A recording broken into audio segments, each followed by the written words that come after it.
So you can think of a function like a machine. So x is what you input into a function. It could be a number, could be a variable or a combination. And the output is basically y, but we don't call it y anymore. So in other words, like when you think order pair like x and y, think of the x value is what you're putting into a function. The y value is the output of the function. But our new name for y is actually just called f of x. So f of x is the output of the function. So if the function is called f, in this case it is. If it was called g, it would be g of x, right? So that's the idea. So this is what some function might actually look like. So this is again, like a machine. So we're going to plug in a number into this one. So let's do f of 3. So everywhere there is a 3. So all this is, think of this as just substitution or just plugging in. So what we're doing is everywhere there was an x, we're going to plug in 3. So this will be f of 3 equals 9 minus 2, which is 7. So the output, when I plug in 3, f of 3, but notice this is not the same thing as f times 3. That's a totally different. F is not a variable. It's the name of a function. F is the function f. And so f, I'm evaluating f at 3. But typically we just say f of 3 equals 7. That actually means the ordered pair 3, 7. Input is 3. The output is 7. So a machine has an input and an output.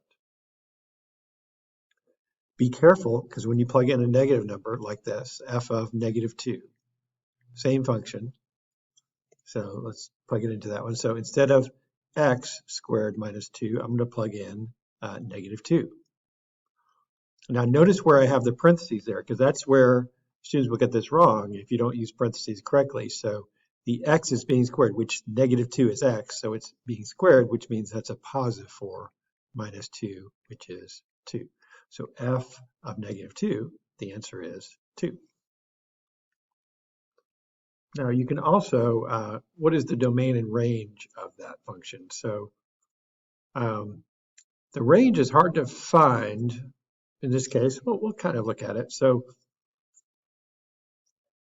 the domain is all reals. So the domain are the x values there. I guess we'll get more into this in just a minute. But I can plug any value in for x and get a real answer in reply. So we just say all reals. Domain can be anything. There's no restrictions. A lot of functions have domain as all reals. The range, we could at least kind of think about in this problem. Some problems are starting to think about. This one's not too bad. I have to say this number can't be negative. Do y'all agree with that? Like even if you have a negative number, when you square it, it becomes positive. So the smallest that could be would be 0, if that makes sense. So 0 minus 2, I think the range would go y is greater than or equal to negative 2. The smallest it could be would be if that x value was 0, it would mean the y value or the f of x values would be negative 2. So it would be negative 2 or higher. If you actually look at the graph, and again, we're not quite ready to graph all this yet, but the graph of this looks kind of like this, roughly. The lowest point it hits right down there is at 0, negative 2. So the range really is more easily gotten from the graph of a function. And so the lowest it goes, the minimum value is negative 2 there. And it goes a lot higher, it goes up to infinity. So y is greater than or equal to negative 2. You can also plug numbers in there. So what I mean by that is, I think the function here was f of x equals x squared minus 2. What I mean is you can plug in variables. Okay, so if the question was, and they could definitely ask this, what is f of 3x? So everywhere there's an x, I'm going to plug in 3x, right? So this is going to make, so this is going to be 3x squared, which is 3x times 3x, which is 9x squared minus 2. So my answer to f of 3x, which is the name of what we plugged in 3x into the f function, is 9x squared minus 2. Notice the answer has an x in there. When you're plugging x in, it makes sense your answer is going to have an x in there. Okay, this is the old school way of asking questions in math class. Remember just a few days ago, we might ask if y equals 2x minus 6, solve when x equals 3. Of course, you just plug it in. The new cool way of doing this is to use function notation. Same function, but instead of y, we're plugging in f of x. And instead of saying this big long sentence, solve for y when x equals 3, that's a lot of writing for a math teacher. This is a lot less writing. What is f of 3? Well, we can do f of 3 pretty quickly.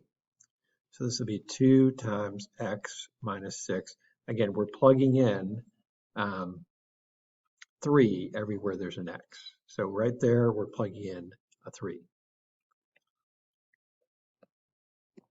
So we get 6 minus 6, which is 0. So f of 3 is equal to 0. So you can plug in, it's just a faster way of notating what to plug in where, basically.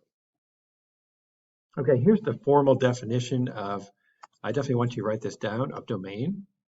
Domain of function is, sometimes I should say all the x values or all possible x values, but this is the domain of function is a set of all possible x values that will make the function output real y values. So I don't know why I made that too big there. So you want the y values to be real y values there. So not imaginary, not undefined, stuff like that. So let's just graph this in our Inspire to see what it looks like. So I'm going to graph this. So let's go. And notice the Inspire does function notation. I'm on F3, you might be on F1 or F2 or something. You get control divide for the fraction template, 1 over x minus 2. Okay. It looks kind of weird. Like this is the graph of that function. Look at the table. I wonder, let's look at the table. So you can see the table hitting Control T. It's kind of neat. And you may notice like it's got a lot of different x values I can plug in, but when I plug in 2, it says undef, which means undefined. I'm going to hit Control T. So when I plug in 2, there is a problem. Let's just look back at the thing. Why is there a problem when I plug in 2? So let's do it. Let's do f of 2, right? We just learned how to do function notation. If I plug in, so if I do f of 2, I get 1 over 2 minus 2, which is 1 over 0. What is 1 divided by 0? So if you do that in your calculator, so control divide 1 divided by 0, it is undefined. There's no way to even divide by 0. We can't do it. So that's not really a number. It's undefined. Notice we said if the output isn't real, it's not part of the domain. So x can really be anything. Here's what I mean by that. So like if I were to go back to the graph here, if I hit the trace key, menu 5, 1, I can mouse to the left. X has all those, you see those points displayed at the bottom of the screen right down there? Got lots of different points. But if I plug in 2, so if I plug in 1, it jumps to that point. If I type 2 and press enter in trace mode, it'll jump there and it says the value is undefined. Again, and that's really the only place that this function is undefined. If I go to the right here, just a little bit more to the right, you'll see that, I could graph the rest of the graph. It's a point of discontinuity in the graph. I have to pick up my pencil to keep moving from that point. So it is not part of the domain. So the domain of this function would be all reals, except x cannot equal 2. So that's how we write the domain. You could write it in interval notation, if that makes sense. It would be 2 intervals. I guess it would be from negative infinity to 2, not including 2, union with from 2 to infinity. So if you prefer writing it that way, I think most students write it this way. If you prefer writing an interval notation, it's 2 different intervals. They're separated by an open circle or kind of like an undefined point there, an undefined value there at 2.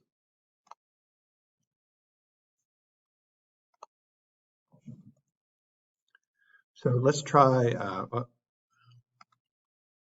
see if there's any more examples. Oh, there is. Okay, so let's try square root now. So this one also causes some issues. And I know we've talked about imaginary numbers, I believe. And so you can't, if you take the square root of a negative number, it's not going to work out well it's going to be imaginary, right? Which is not real. Again, to be part of the domain, you have to get a real output, a real number output. And so you might be able to think that through in your head, like if that value was like -5 or -6, that's going to be a negative number here. It's going to be imaginary result. It's not going to be part of the domain. So what I always do for this kind of problem is I take the radicand, whatever's underneath the radical, x plus 4 in this case, right? So I'm going to pull that out. And I say that value must be, it can't be negative. So with the inequality, to say that, you say that must be greater than or equal to 0. So that quantity inside of there, because I don't want that to be negative, if it's negative, it's not real for the output. So you say it must be greater than or equal to 0, and just solve it. Subtract 4. Subtract 4. I write my 4s like that. I don't know why I write that like that. So x greater than or equal to -4. So my domain is actually just that. One thing that's nice if you do it this way, it automatically comes out in the form you want. That's the domain. You could also write it with interval notation from -4 to infinity. That would be as well. Okay, as well. So the two things you got to know: the denominator can't be 0, and values under a square root can't be negative. So it actually could be 0 or positive. So we must say it's greater than or equal to 0. So you usually set it greater than or equal to 0. So this is about the toughest domain problem we can have because it's got two things going on. Let's look at the denominator first. What value can x not be in the denominator? Again, the denominator can't be 0. And so if you're struggling with that, you can say x minus 1 equals 0. So add 1 to both sides, x equals 1. So the domain of this guy would be all reals, except x cannot equal 1.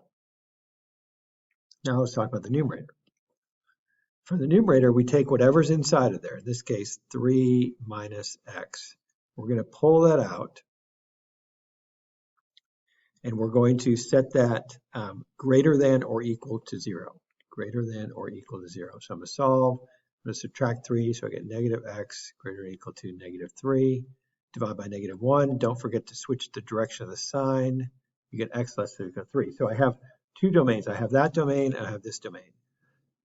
So to be part of that fraction or part of that function, I need both the numerator and the denominator to match. So basically it's kind of like an and sign in between these two. So if you look at the number line, like if this is 1, if this is 3, the red graph will be less or equal to 3, so closed circle, arrow that way.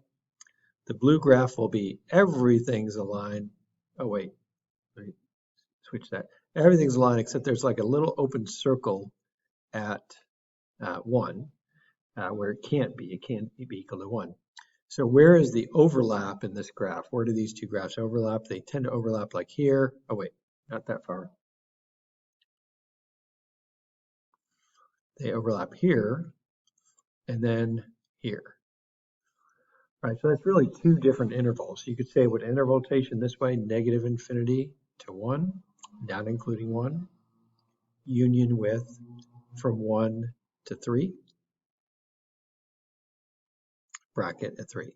I think that's probably the best way to write it there. It's just as two separate intervals when you do that.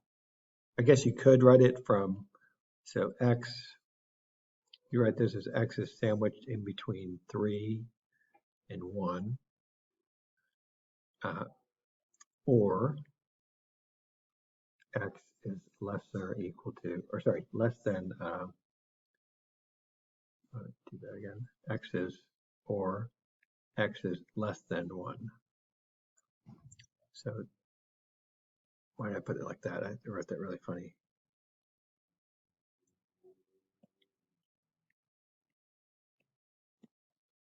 So x is in between 1 and 3, sandwiched in between, or x is less than 1. It's a lot tougher. It's tough to write it. It takes a bit of thinking to kind of think backwards and think about each interval there. But it's two separate intervals would be our solution. That's a very difficult problem, I would say. This one, even though it cancels, like this actually, so this would be x times x minus 2 over x minus 2. Even though this cancels, the domain is all reals, but x still can't be equal to 2 because the original problem before it canceled had an x minus 2 in the denominator. So you cannot substitute 2 into that function.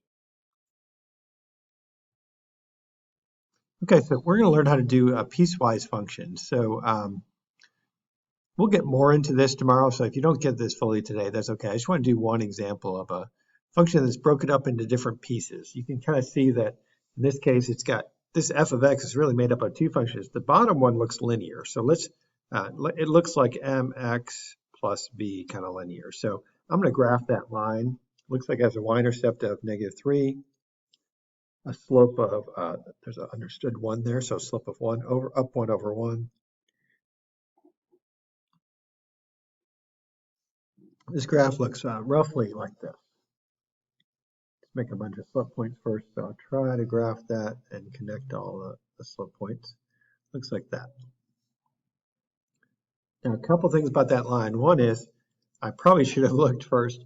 It looks like the sign there is x is, so x is greater than, so let's talk about this over here for a second so you understand. This part is the domain. So the left-hand side there, the linear line, is the function. The right-hand side is the domain that I want that function to be graphed on. So I don't want to graph the whole function. I graph the whole function, by the way. Fortunately, I have an eraser. I can erase some of it. It says I only want my domain to be bigger than 1, my x value. So like, for example, if you kind of look at this point right here is the point 1, comma, -2. So that point is where x is equal to 1. I want x when it is larger than 1, but I don't want it when it's smaller. So all of this part of the graph, when it's smaller than 1, I don't want. And really, to be technical about it, I actually want it larger than 1, not equal to 1. So I have a closed circle there, but actually, it most definitely should be an open circle right there. So because it does not include 1, it's not equal to 1, it's larger than 1. So any point on this blue line now fits the domain right there of x greater than 1. So I had to graph the whole line and then erase the part that I did not need. Let's try this next one. So again, remember this is the same thing as y equals, right? So this function right here is y equals x squared. So you might not know that function by heart right now. We'll talk about tomorrow, like how you should memorize certain kind of functions and stuff. So let's just plug in a few points. So let's plug in a few x, y points. Instead of calling it y, I'm going to call them f of x, but you could call them y. That's the old way. The new way is f of x. So I'm going to plug in like just a couple of x values, like a few positive ones and a few negative ones. This should give us a good sense of what's happening in the graph. So if I plug in 0, 0 squared is 0, so that's the point 0, 0. If I plug in 1, 1 squared is 1, that's the point 1, 1. 2 squared is 4, so 2, 4 is a point right up there. Be careful here, plug in with parentheses, so I'm squaring a -1. -1 times -1 is positive 1. I'm also squaring a -2, which again becomes positive, that's going to be 4. So -1, 1, and -2, 4. And this kind of looks like, remember we've talked about this shape, we've seen it before, it's a parabola. Well, for some reason I went a little spastic there, but looks something like that, roughly. That's a pretty good graph. Okay, but I have to erase part of this, right? Because the domain we want that function when it's less than or equal to 1. Well, here's where x is equal to 1. So this is the point 1, comma 1. I don't want anything greater than. So this right-hand side of the graph is gone. And at 1, it is actually less than or equal to. So I do want a closed circle there at 1. So I'm actually happy with that graph. That is what this function looks like. It's a piecewise function. They don't necessarily connect. Sometimes a piecewise function, the pieces will connect. In this case, there's a point of discontinuity. But the range, interestingly, I mean, the domain is all reals. The range, it looks like the lowest point is at -2 there. So probably y is greater than or equal to -2, kind of like that graph we had for the absolute value or that other parabola we had. Okay, that's enough for today. So just kind of introduce you to the flavor of what a piecewise function is.